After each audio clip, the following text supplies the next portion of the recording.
Despite decoupling narrative, companies continue flocking to China. Lawmakers must do more to encourage shift in corporate behavior. Commentary by Fanyu. July 12, 2020. Decoupling from China seems easier said than done. Despite signals from U.S. political leaders to reduce economic and financial affiliation with the Chinese regime, in practice, U.S. financial institutions seem to be edging ever closer to Beijing. On the ground, evidence suggests that there's more work to be done on the decoupling front. U.S. companies' investments in China continue at an elevated level, and financial firms are planning to expand their operational footprint within China. President Donald Trump suggested in a mid-June tweet that a complete decoupling from China was on the table. Since then, administration officials have been careful to strike a more nuanced tone, given the precarious position of the Phase 1 trade deal.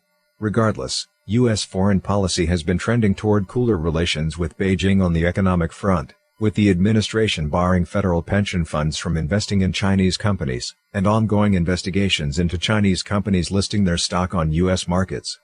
Washington's recent sanctions of top Chinese Communist Party officials, over their involvement in persecuting Xinjiang Uyghur Muslims, is just the latest policy action in that trend.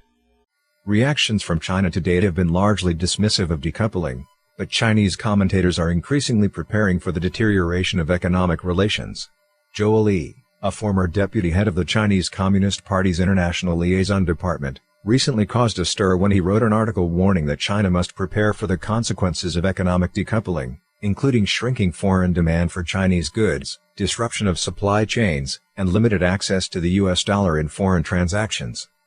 Zhou's article appeared in a journal published by the Changyang Institute for Financial Studies at Renmin University.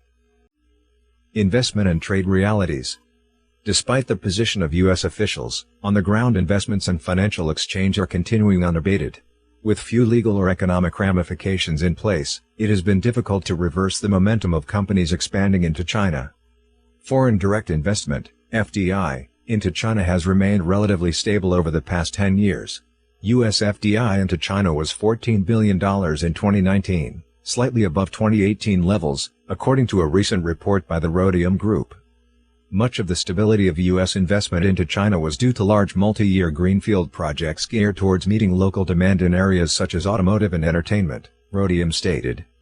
The year 2020 was shaping up to be a big one for U.S. corporate investments in China until the onset of the CCP virus pandemic. While China's outbound FDI into the United States halted in the first quarter, U.S. FDI into China continued with $2.3 billion of announced projects, only slightly behind the $2.9 billion quarterly pace from last year. The data supports an April survey conducted by the U.S. Chamber of Commerce, with a majority, 70%, of respondents stating that there are currently no plans to move supply chains out of China. Having said that, 52% of respondents said it was too early to tell whether they will do so in the future, while 8% said they would move out of China. So as of April 2020, most businesses were either on the fence or weren't ready to commit. China's market liberalization tempts U.S. financial firms. For financial institutions, the siren call of China's market is a huge hurdle. Financial institutions, unlike companies in other industries, were mostly locked out of the mainland Chinese market until recently. Last year, Beijing loosened long-standing restrictions on foreign ownership of the Chinese financial sector, including brokerages, securities firms, and insurance companies. This recently has led to a huge increase in the number of U.S. companies flocking into China to take majority ownership of their local joint ventures.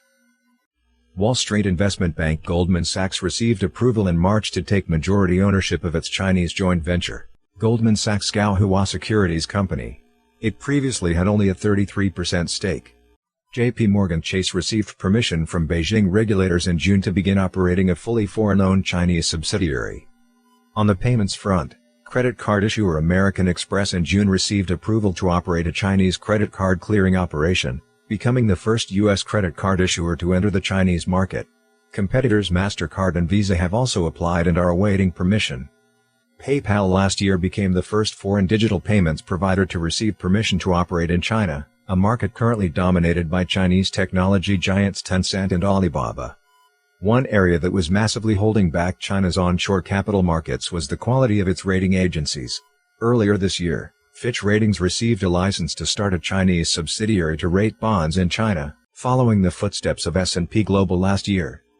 The increased willingness to open China's onshore financial markets to foreign companies may be one reason Beijing isn't budging on imposing the national security law over Hong Kong. With enough foreign banks, investment firms, and payment providers in its fold, Beijing has less need for Hong Kong to act as a financial pipeline between China and the West. The reality is, U.S. officials and lawmakers have much work to do to keep U.S. companies home. If the administration is serious about reversing this ongoing trend, legislation and economic incentives, beyond rhetoric or moral obligation, must be established. And quickly.